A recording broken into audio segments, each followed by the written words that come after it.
আসসালামু আলাইকুম, সবাই কেমন আছেন? সেই তো মাত্র ঘুম থেকে উঠলাম। তো কালকে দারাজ থেকে না যেটা জিনিস অর্ডার করছি। তো দেখা যাক আসলে অর্ডার করে কি অবস্থা। আর এই একটা দেখি, আমি আমার লাইফে একটা জিনিস কি, আমি কখনো কোনো কিছু অর্ডার করে মানে ওইভাবে জিনিসগুলা পাই না। বলতে গেলে যেভাবে অর্ডার করি ওইভাবে পাই না, কখনোই পাই না।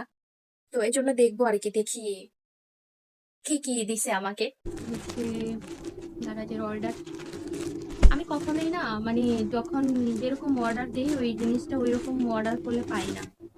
এই যে দেখেন, এটা না অনেকটা বড় দেখা যায়, কিন্তু যখন এই যে অর্ডার করে নিয়ে আসছি এই জিনিসটা অনেকটাই হচ্ছে যে আপনার ছোট, আকারে না অনেক ছোট, এই যে অনেক ছোট দেখা যায়, অনেক ছোট।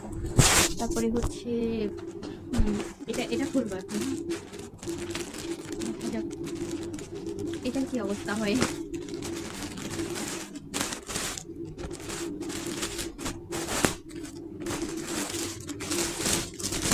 এটা হচ্ছে একটা ব্লাউজ অর্ডার করি।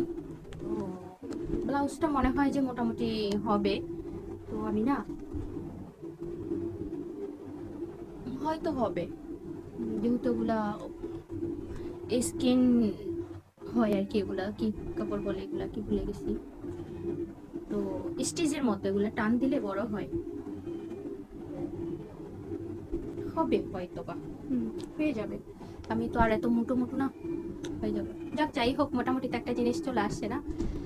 আর হচ্ছে কি বলবো, কখনোই আমি দারাজ থেকে হোক কোনো কিছু থেকে হোক, একমাত্র বাহিরের কোম্পানিগুলো ছাড়া আমাদের দেশে যতগুলো কোম্পানি কখনোই একটা জিনিস অর্ডার করে ঠিক করে ওই জিনিসটা পাওয়া হয়নি। অর্ডার করছি একটা, আসছে আরেকটা। কি করবো, অনেক সময় রিটার্ন দেওয়া, তারপরে হচ্ছে আবার ওদেরকে কল করা, ঠিক করে আসে না, আজকে না কালকে, এইভাবে করে করে না ভালো লাগে না অনেক সময় রিটার্ন করতে। তো এই জন্য কি করি, তো আর রিটার্নই করা হয় না, যেমন আসে তেমন ওই যে টাকাগুলো নষ্ট। অনেক সময় দেখা যায় যে এমন না যে মার্কেটে পাওয়া যায় না, অবশ্যই পাওয়া যায়, কিন্তু হচ্ছে যে মার্কেটে পাওয়া গেলে হয় কি, মার্কেট তো দূরে, যাইতে হবে, গাড়িতে করে গিয়ে খুঁজতে হবে, আনতে হবে, এমন না যে মার্কেটে নাই, অবশ্যই আছে। তো এটি হলো, এই যে, তো জানি না এটা কতটুকু ভালো হবে। যাক, তারপর আমার ওই প্যাডিকিউর ম্যানিকিউরের একটা ব্রাশের দরকার ছিল, তো এটার জন্য ছোট হোক যেমনই হোক চলবে। সবাই ভালো থাকবেন, আল্লাহ হাফেজ।